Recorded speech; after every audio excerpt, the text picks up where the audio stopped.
Hello, আসসালামু আলাইকুম আপুরা ভাইয়া রান্নারা সবাই কেমন আছেন? আলহামদুলিল্লাহ আমি ভালো আছি। আমি আসলে আজকে তো শুক্রবার, কী করবো সকালবেলা আমার ছেলের আবার এই খিচুড়ি অনেক পছন্দ, তাই মুগ ডাল ভাজি করে চাল আতপ চাল দিয়ে তো এই শেষে ফ্রেশ টেস খাদ্যা খুদ্যা আলু দুগা দিয়ে বাস গ্যাসে বসাইছি। গ্যাসে বসানোর পরে চাইয়া দেই যে গ্যাসের আগুন ওই তো না, তো পরে চুলাত নিয়ে গেছি। চুলাত নিয়ে এই 3-4 বলক দিয়ে টিয়া নামাই তুই লই আনছি, আনি চুলার উপরে গ্যাসের চুলার উপরে টেপ টেপ আগুনের উপরে বসে রাখছি। তালার মতো বইয়া গেছে।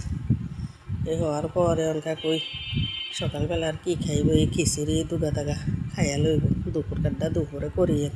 তো ঠিক আছে, সবাই ভালো থাকিয়েন আর আমার একটু সাপোর্ট টাপোর্ট করবেন আর কি। এমনি